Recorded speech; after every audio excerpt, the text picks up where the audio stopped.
Last week, I was shocked. My mother fell ill in New Jersey. Without thinking twice, I rushed to see her, and to my relief, she was already recovering at home. I decided to stay there to help her, immersing myself in the household chores alongside her. My father, despite his gray hair, never stops working at the carpentry shop, and Raphael, my 22-year-old younger brother, still lives with them. I have always been the protector of the family, but something had changed. Since I moved, I noticed that Raphael has grown, not only in height but in charm and beauty, awakening a new curiosity between us.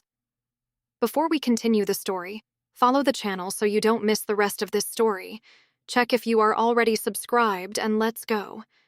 I am 36 years old and got married when I was 26, full of plans and hopes.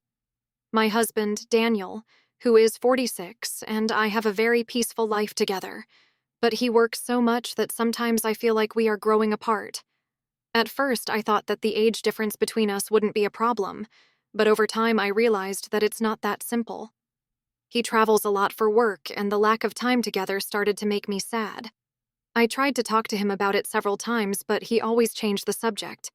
This started to create arguments between us, and what was once a passionate love started to cool down. With all this in mind, I decided to pay special attention to my family, especially to get closer to Raphael again. Since I got married and left home, each of us has followed very different paths. When I left, he was still very young, and because we were so different in age, we were never very close. Now, Raphael had grown up and was very handsome, but I noticed that he was a bit distant with me, which made me a bit sad. When I got to my parents' house, my father suggested that Raphael sleep on the couch so I could stay in my old room. Despite his kindness, I felt a bit out of place in the house where I grew up. My parents were so happy to see me, but Raphael treated me almost like I was a stranger. Our conversations never went beyond a hi or bye. No matter how hard I tried, I couldn't create a stronger connection with him. Over time, I started to notice details that I hadn't noticed before. Raphael was reserved, but his looks sometimes revealed more than he said. One night, after a day of helping my mother, I decided to try something new. I waited for him to be alone in the living room and sat next to him on the couch. I started talking about when we were kids, trying to remember fun times.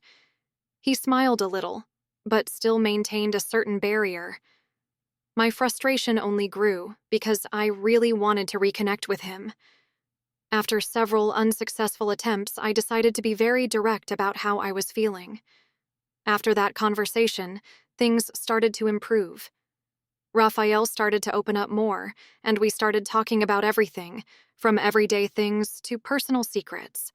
These little conversations helped to ease the tension between us. I started to feel more at ease, and I noticed that he seemed more relaxed too. The days went by and our relationship improved, although there were still challenges.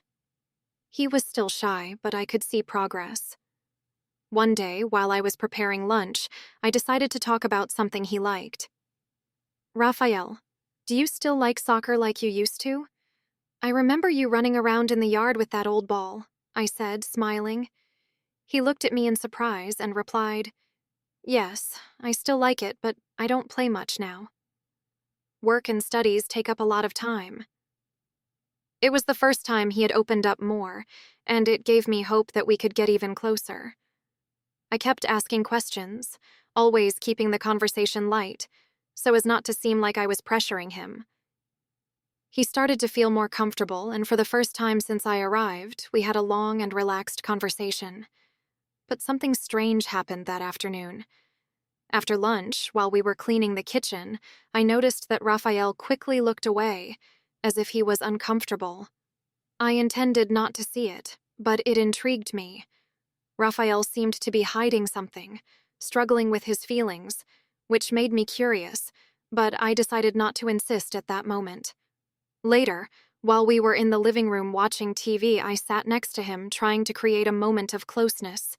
He was nervous, fidgeting with his hands and avoiding looking at me. To try to lighten the mood, I joked, "You're so quiet. It's like you're scared of me."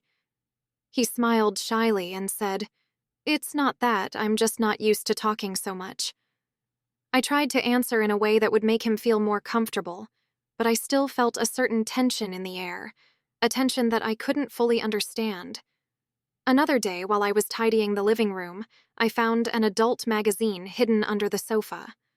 My face heated up in surprise, and, driven by curiosity, I started to leaf through the magazine. Raphael, clearly embarrassed, exclaimed something inaudible. Suddenly, we started playing tag around the living room, with the magazine in my hands as if it were a trophy. In a moment of carelessness, we tripped and fell to the floor, with him almost lying on top of me. Our faces were so close that I could feel his breathing. We stood still for a moment, as if time had frozen. That situation was strange and full of meaning. Raphael quickly got up, visibly uncomfortable, picked up the magazine scattered on the floor, and ran to the bedroom, leaving me alone in the living room. I stayed there on the floor for a few minutes, trying to understand what had happened.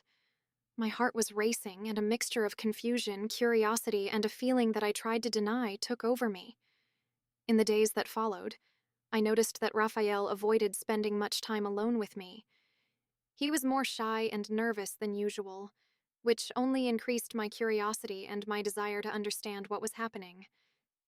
I knew I needed to talk about it, to clear things up, but I was also afraid of how he might react.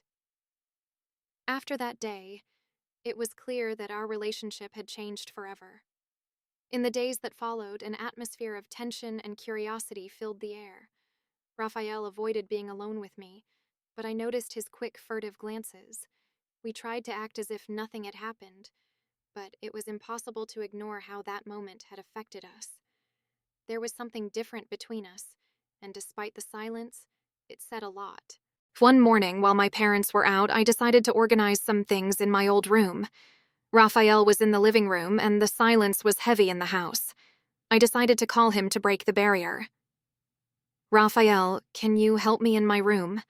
I need help moving some boxes," I said, trying to sound casual. He hesitated, but eventually came. As he helped me, something unexpected happened. A box slipped out of the closet, and he quickly came towards me to help. We ended up very close, our eyes meeting, and the tension between us was almost palpable. "Sorry," he said, pulling away soon after. "It was reflex."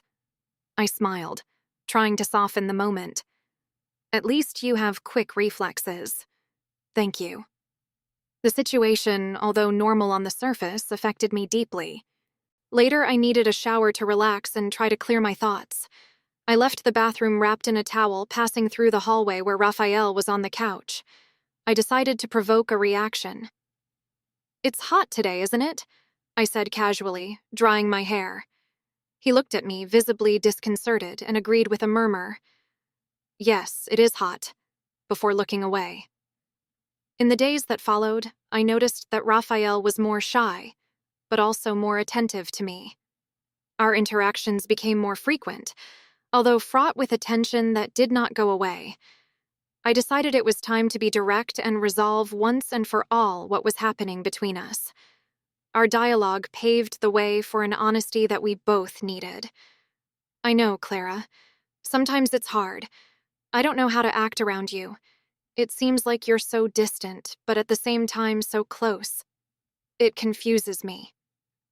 The sincerity in Raphael's words surprised me, but it gave me the strength to go deeper into the conversation. "I feel that way too, you know? Maybe because we've been away from each other for so long and now we're trying to recover something that was lost." As I spoke, I could feel him relaxing, relieved to share his feelings. The closeness that emerged as we spoke, both physical and emotional, was something we hadn't planned on. Sitting on the bed, the space between us diminished as the conversation flowed. It was as if, as we unraveled our feelings, a new kind of connection was forming. One that was deeper and more meaningful than the simple brotherly relationship of before. The tension we felt began to transform into comfort, a mutual acceptance of our past complexities and distances. In that moment, it was clear that we were rediscovering each other, not just as brothers, but as true friends. Our shared vulnerability allowed us to see each other in a more complete and empathetic way. Our hearts beat a little faster, recognizing the importance of that moment, a milestone in the reconstruction of our relationship. "I'm sorry for whatever made you feel this way," I said, my voice low, thick with emotion. "And I appreciate you being here, trying to understand and being there for me, even when it's hard." Raphael nodded, a shy smile appearing on his face. "I'm sorry too, and I'm glad we're having this conversation. It feels like we've needed it for a long time." The night wore on, but here, in that room, time seemed to stand still. We were engaged in a healing process, acknowledging and accepting our flaws and the circumstances that shaped us. The conversation continued, each word and silence shared strengthening the bond we had rediscovered. If you want to know the continuation of this story, follow our channel and comment on part 2. The video may be the next one to come out, and if you want to know other stories like this, click on the video that is on the screen.